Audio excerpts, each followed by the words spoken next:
हजारों में एक है मेरी बहन। बहन की शादी को 12 साल हो चुके थे।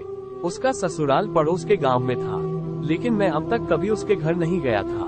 लेकिन वो कभी कभार सबसे मिलने घर आती थी। एक दिन मेरी पत्नी ने मुझसे कहा कि तुम्हारी बहन जब भी आती है तो उसके बच्चे पूरे घर पर कब्जा कर लेते हैं और बहुत परेशान करते हैं। पूरे घर में सामान फैला देते हैं। खर्चा तो 2 गुना बढ़ जाता है। तुम्हारी माँ तो चोरी चुपके से उसे साबुन, वॉशिंग पाउडर, चावल और दाल ये सब चीजें देती रहती है। ये सब सुनकर मुझे बहुत गुस्सा आया। मैं मुश्किल से घर का खर्चा चला पाता हूँ और मेरी माँ मेरी बहन को सब कुछ दे देती है। एक बार बहन घर आई थी, तभी उसके बेटे ने टीवी का रिमोट ही तोड़ दिया। मुझे गुस्सा आ गया और मैंने अपनी माँ से कहा कि दीदी को ऐसे बार बार घर नहीं आना चाहिए, बस दिवाली पर ही आया करे और जो तुम झोला भर के सामान देती हो वह भी बंद कर दो। माँ ने कुछ नहीं कहा, पर बहन ने सब सुन लिया था, लेकिन वह भी कुछ नहीं बोली। 4 बजे बज चुके थे। उसने अपने बेटे को तैयार किया और कहा, भाभी मुझे बस स्टॉप तक छोड़ दो। मैंने ऐसे ही झूठ मूठ दीदी को बोला, जा रही हो दीदी? कुछ दिन और रुक जाती। उसने मुस्कुराते हुए कहा, अरे नहीं, बच्चों की छुट्टियां खत्म हो रही है, हमें जाना चाहिए अब। एक दिन हम दोनों भाइयों के बीच जमीन का बंटवारा होने वाला था। तभी दीदी भी आई थी, लेकिन मैंने उनसे सीधे कह दिया कि मैं अपने हिस्से से कुछ नहीं दूंगा। माँ ने कहा कि बेटी का भी अधिकार होता है, लेकिन मैंने उसे चिल्लाकर कहा कि मैं उससे कुछ नहीं दूंगा।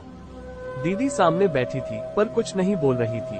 अलग होने के कुछ दिनों बाद मेरे बड़े बेटे को टीवी की बीमारी हो गई। मेरे पास उसके इलाज के लिए बिल्कुल पैसे नहीं थे।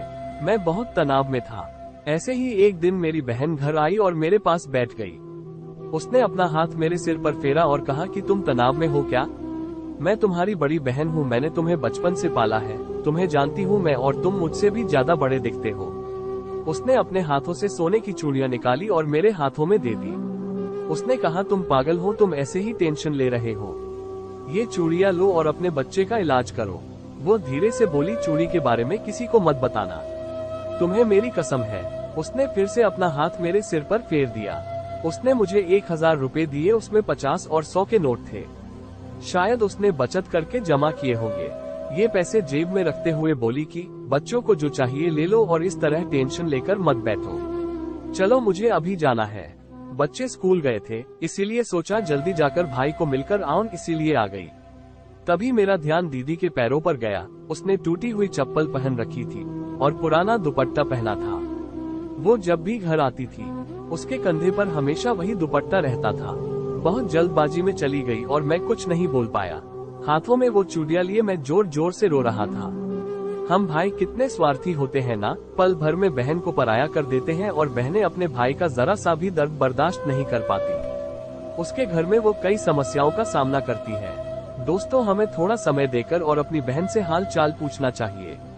बस एक पल के लिए मुस्कुराएंगे, उतना काफी है। उन्हें हमसे और कुछ नहीं चाहिए होता है। ये सच है। किसी ने कहा है कि एक बहन दूसरी माँ होती है। कहानी अच्छी लगी तो लाइक, शेयर और सब्सक्राइब करके जाना। मिलते हैं अगली कहानी में। जय हिंद।